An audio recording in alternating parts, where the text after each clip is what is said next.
नमस्कार दोस्तों, स्वागत है आप सभी का आपके अपने YouTube channel Shyam class study में। साथियों, आज के इस वीडियो में यूपी पुलिस परीक्षा 2023 में पूछे जाने वाले हिंदी के 37 अति महत्वपूर्ण प्रश्नों का प्रैक्टिस सेट लेकर के आया हूं, जो आने वाली यूपी पुलिस परीक्षा 2023 के लिए अत्यंत महत्वपूर्ण प्रैक्टिस सेट है। मैं बता दूं, हमारे चैनल पर आपको 2 प्रैक्टिस सेट करवाए जाते हैं, जो यूपी पुलिस परीक्षा 2023 के लिए अत्यंत महत्वपूर्ण प्रश्न हैं।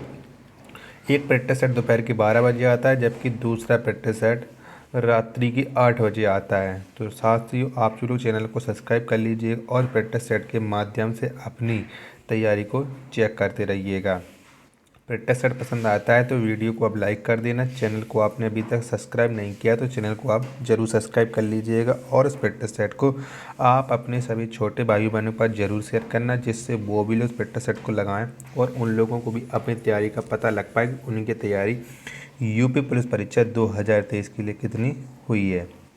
इससे पहले मैं हिंदी की 260 प्रैक्टिस सेट अपलोड कर चुका हूँ। अगर आपने वो नहीं देखे हैं तो सारे प्रैक्टिस सेट आपको प्ले लिस्ट में मिल जाएंगे। वहाँ से जा कर के आप एक एक करके सही प्रैक्टिस सेट लगा सकते हैं और अपनी तैयारी को चेक कर सकते हैं कि आपकी तैयारी कैसी चल रही है। तो इन्हीं सब बातों को ध्यान में रखते हुए शुरू करते हैं आज का अपना हिंदी के 37 अति महत्वपूर्ण प्रश्नों का प्रैक्टिस सेट नंबर 261।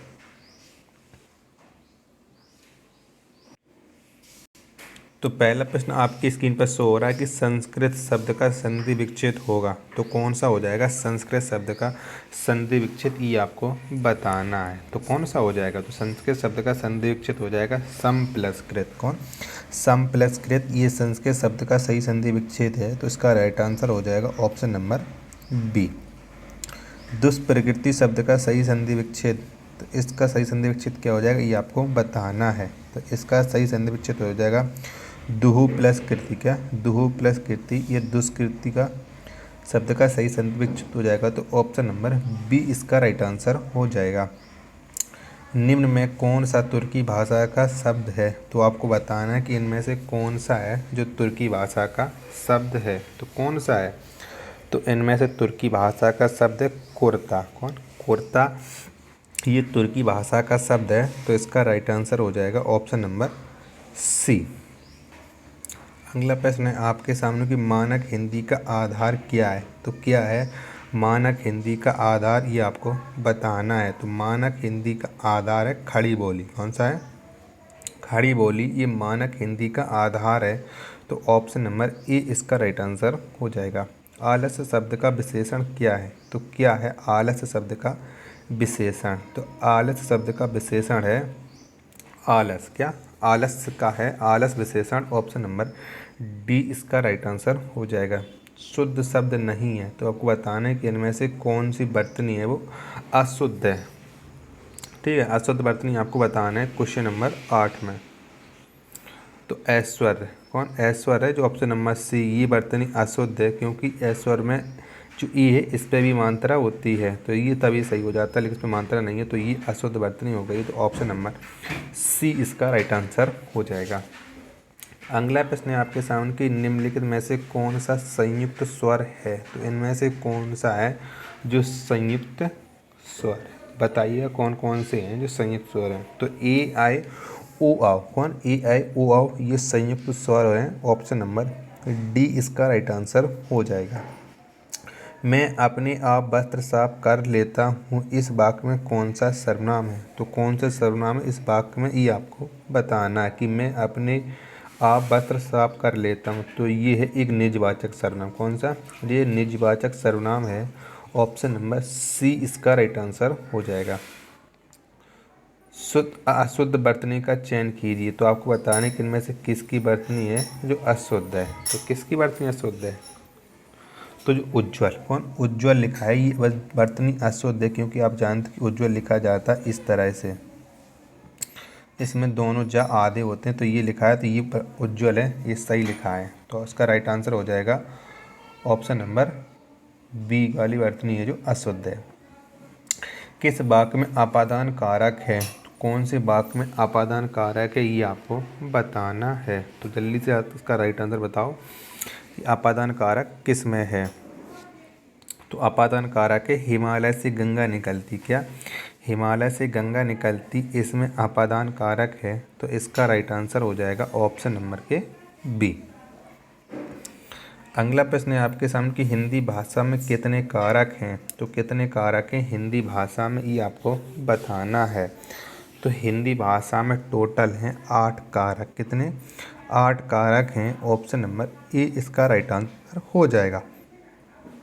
मीरा जोर से हंसी, यह वाक्य किस क्रिया का समुचित उदाहरण है? तो यह वाक्य कौन सी क्रिया का समुचित उदाहरण है कि मीरा जोर से हंसी? तो ये है एक अकर्मक क्रिया का उदाहरण। किसका?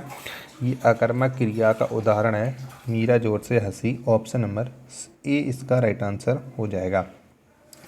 उसने कटोरा भर दूध पिया, वाक्य में अव्यय शब्द कौन सा है? तो कौन सा है वाक्य में अव्यय शब्द, ये आपको बताना है कि उसने कटोरा भर दूध पिया। तो इसमें है भर। कौन? भर, ये अव्यय है। ऑप्शन नंबर सी इसका राइट आंसर हो जाएगा। आसक्त का समानार्थक शब्द है, तो कौन सा हो जाएगा? आसक्त का समानार्थक शब्द, ये आपको बताना है। तो इसका समानार्थक शब्द हो जाएगा अक्षम। कौन? अक्षम, ये आसक्त का समानार्थक हो जाएगा। ऑप्शन नंबर सी इसका राइट आंसर हो जाएगा। अगला प्रश्न है आपके सामने कि उतंग का समानार्थक शब्द है, तो कौन सा है उतंग का समानार्थक शब्द, ये आपको बताना है। तो उतंग का समानार्थक शब्द होता है ऊंचा। कौन सा? ऊंचा होता है। तो इसका राइट आंसर हो जाएगा ऑप्शन नंबर सी। अगला प्रश्न है आपके सामने किस विकल्प में कलश कुलिस शब्द युग्म का सही अर्थ भेद है? तो कौन से विकल्प में इसका सही अर्थ दिया गया? कलश और कुलिस। तो जो आगे वाला कलश है इसका अर्थ होता है मिट्टी वाला जो घड़ा होता है, और जो कुलिस है, कौन सा कुलिस है, तो इसका अर्थ होता है वज्र यानी मजबूत। तो घड़ा और वज्र, तो ऑप्शन नंबर डी इसका राइट आंसर हो जाएगा। अज शब्द की अभिप्राय हैं, तो यानी अज शब्द की आपको पर्यायवाची बताना है कि अज शब्द के कौन कौन से पर्यायवाची होते हैं। तो अज का पर्यायवाची ये ब्रह्मा होता है, बकरा होता है। कौन? ब्रह्मा और बकरा होता है अज का पर्यायवाची। तो ऑप्शन नंबर ए इसका राइट आंसर हो जाएगा। अध्यापिका शब्द में प्रत्यय है, तो कौन सा प्रत्यय लगा है अध्यापिका में, ये आपको बताना है। तो अध्यापिका जो शब्द है इसमें प्रत्यय लगा है इका प्रत्यय। कौन सा? इका प्रत्यय लगा है अध्यापिका में। ऑप्शन नंबर डी इसका राइट आंसर हो जाएगा। उपसर्ग का प्रयोग हुआ है, तो कौन से शब्द में उपसर्ग का प्रयोग हुआ है? तो उपसर्ग लगा है सुलेख में। किसमें? सुलेख में लगा है उपसर्ग। तो ऑप्शन नंबर डी इसका राइट आंसर हो जाएगा। अगला प्रश्न है आपके सामने कि द्वंद्व समास होता है, तो कैसा होता है द्वंद्व समास, ये आपको बताना है। तो द्वंद्व समास जिसके सभी पद प्रधान हो, क्या? जिसके सभी पद प्रधान हो वह द्वंद्व समास होता है। तो इसका राइट आंसर हो जाएगा ऑप्शन नंबर बी। उत्कर्ष का विलोम है, तो कौन सा हो जाएगा? उत्कर्ष शब्द का विलोम शब्द। तो उत्कर्ष का विलोम शब्द होता है अपकर्ष। कौन सा? अपकर्ष होता है उत्कर्ष का विलोम शब्द। ऑप्शन नंबर ए इसका राइट आंसर हो जाएगा। क्षुधा शब्द का विलोम है, तो कौन सा हो जाएगा? क्षुधा शब्द का विलोम शब्द, ये आपको बताना है। तो क्षुधा शब्द का विलोम शब्द होता है तृप्त। क्या? तृप्त, ये क्षुधा का विलोम शब्द है। तो ऑप्शन नंबर सी इसका राइट आंसर हो जाएगा।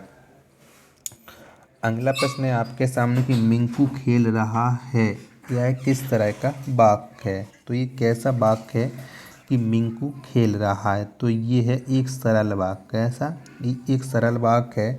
ऑप्शन नंबर ए इसका राइट आंसर हो जाएगा।